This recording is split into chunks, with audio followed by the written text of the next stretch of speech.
Sama-sama tayong magiging Saksi!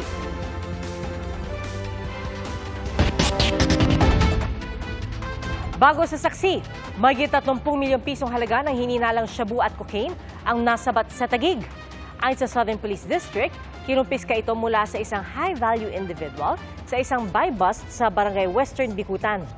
4.5 kilos ng shabu at 6.9 grams ng cocaine ang nasamsam.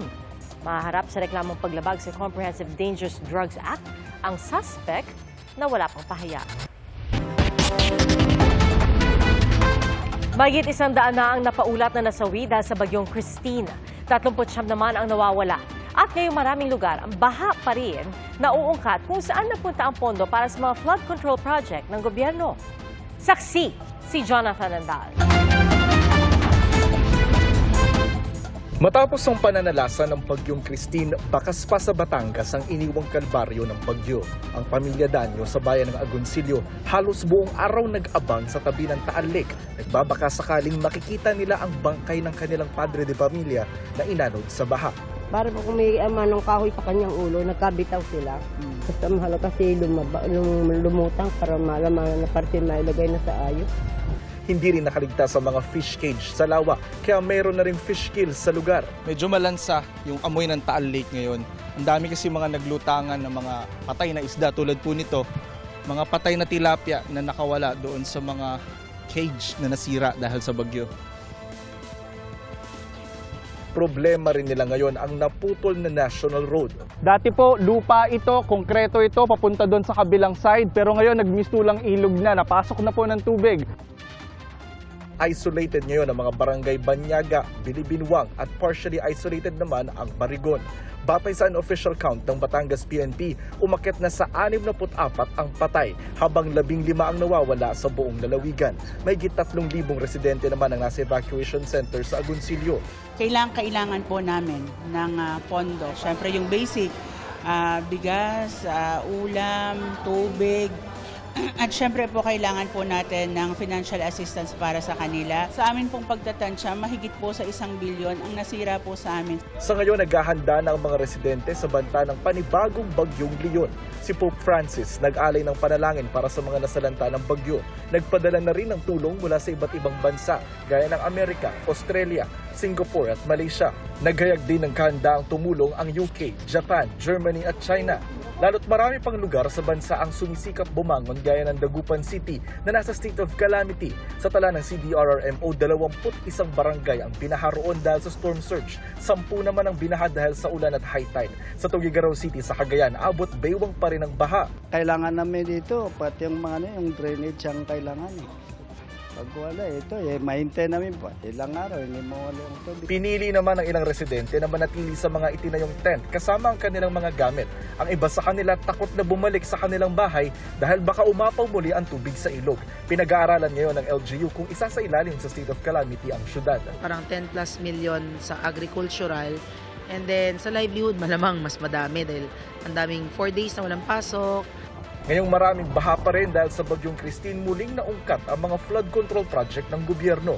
Ayon kay Senate President Jesus Escudero, nasa 303 billion pesos ang panukalang budget para sa flood control projects para sa susunod na taon. Kikilatisin daw ito pagsalang ng budget ng DPWH at iba pang ahensya sa Senate plenary debate.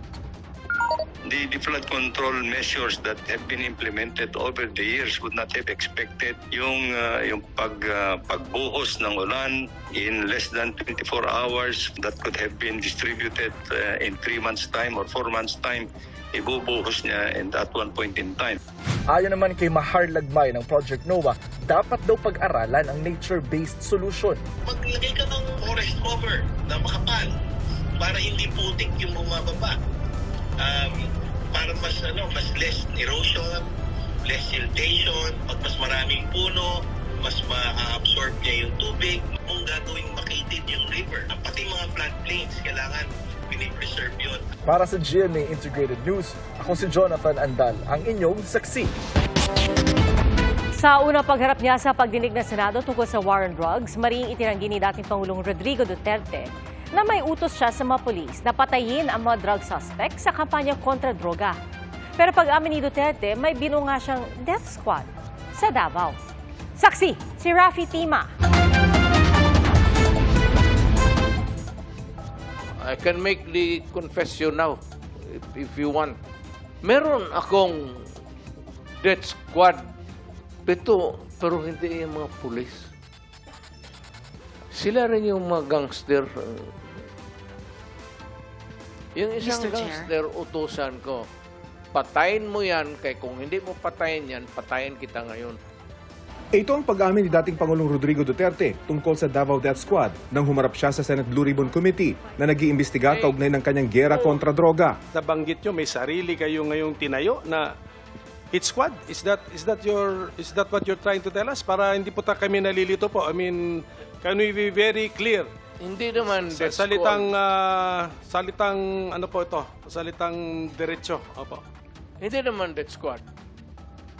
Basta alam ng tao sa Davao na nandyan ako at magkamali ka and you commit a heinous crime at walang mapuntahan yung agrabyado, ako yan. Anong structure nung death squad niya iyon? Structure against crime and criminals. At sino yung Mukhang patay naman sila lahat, ma'am. It's okay, sir. Ano pong mga pangalan nila? I cannot remember the name.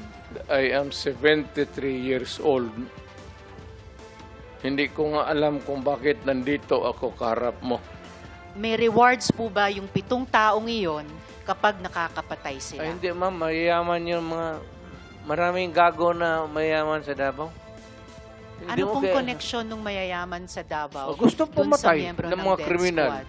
Because Ibig they sabihin, want their city to be safe. Nagbibigay sila, yung Because mayayaman, ng they want reward sa business to death thrive. squad? Maringgit ni Duterte, bilang Pangulo, wala siyang utos sa mga pulis na patayin ang mga sangkot sa droga. Call of duty of the President.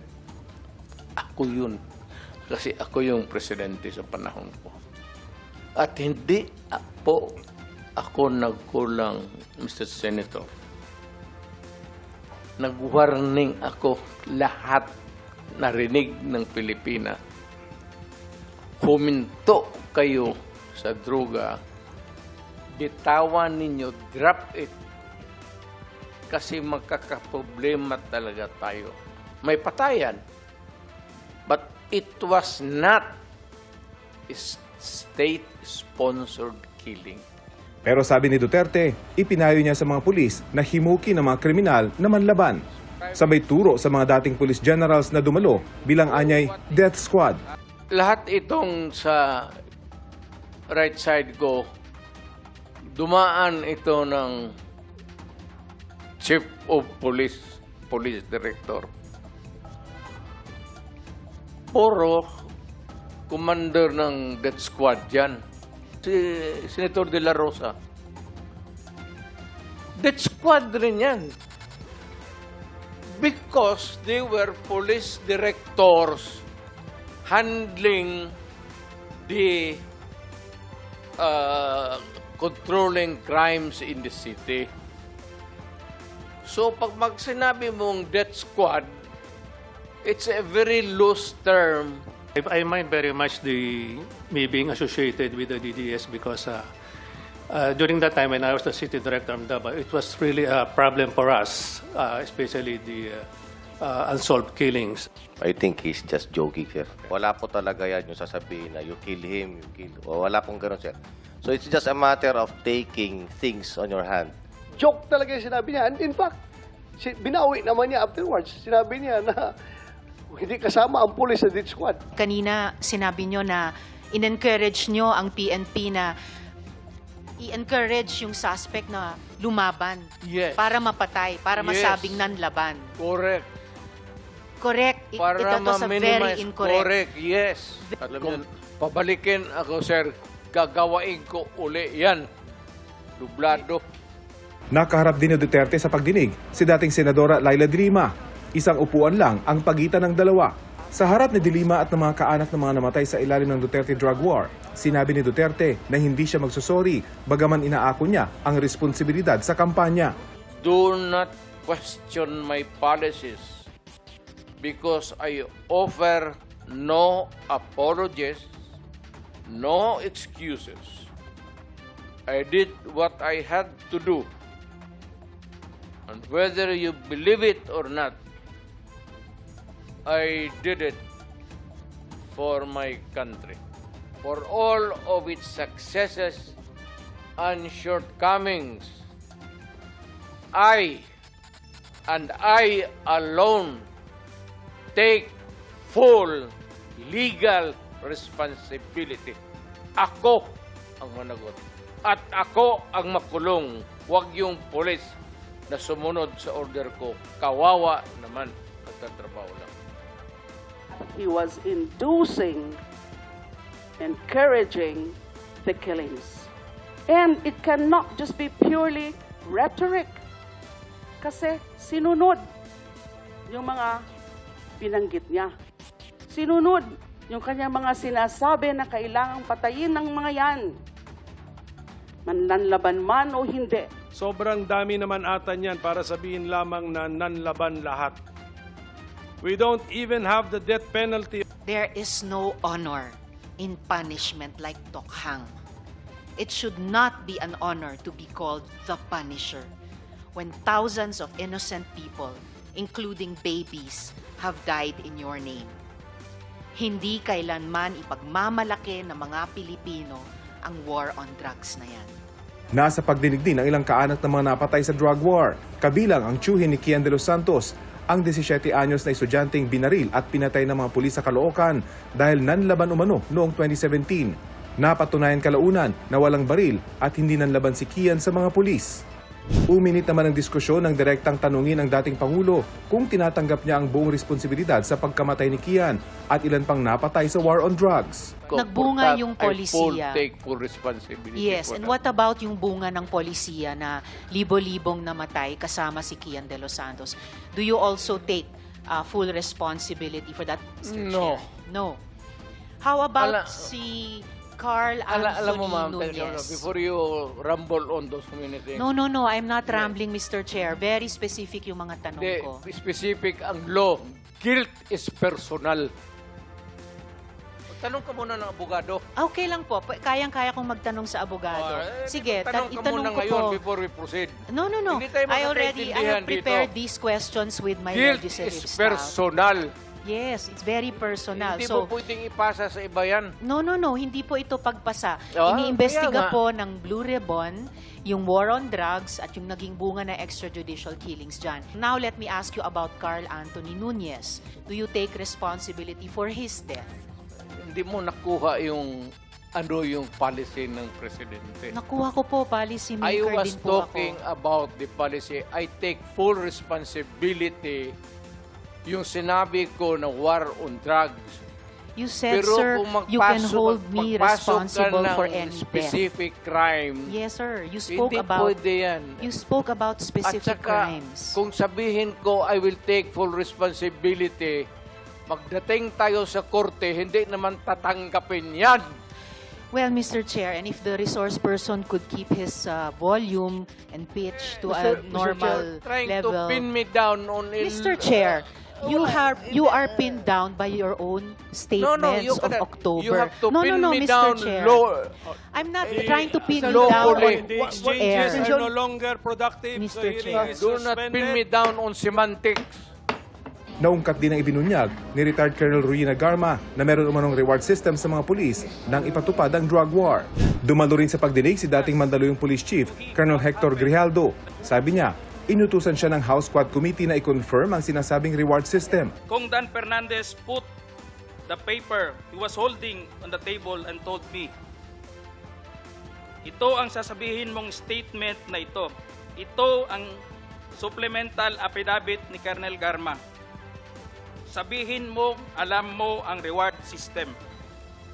I-confirm mo lang. Parang Am I correct? gusto nilang magsisinungaling po ako, Your Honor. Mariin naman ito itinanggi ni na Congressman Dan Fernandez at Benny Abante.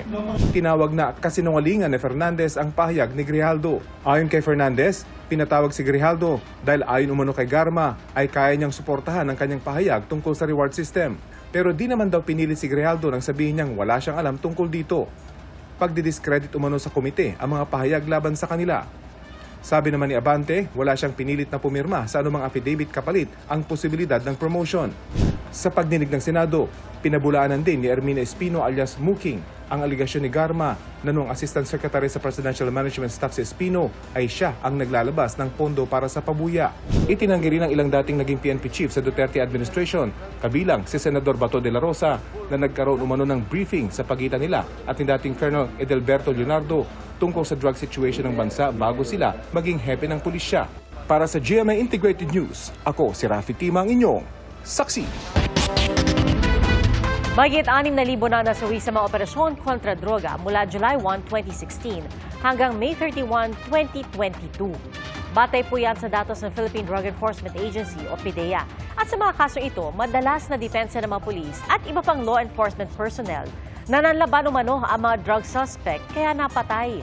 Pero may mga kaso ring nahatulan ng korte kung saan napanagot ang sangkot ng mga pulis. Gaya na lang po ng kaso ng 17 anyos na si Kian de los Santos na napatay ng mga pulis Caloocan noong 2017. Pinaratangan si Kian na drug runner na nanlaban umano.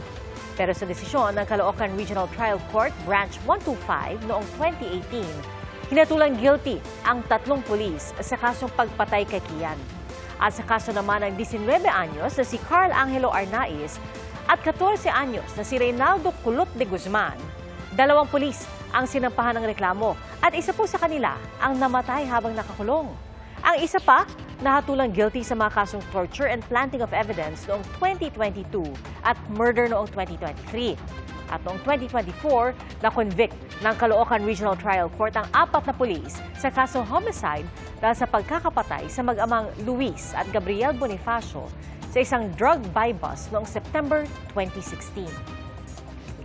2021 ang payagan ng International Criminal Court Pre-Trial Chamber 1 ang prosecutor ng ICC na mag-imbestiga sa war drugs bagamat nag-withdraw o umatras na ang Pilipinas sa ICC noong 2018 at naging epektibo ang withdrawal noong 2019.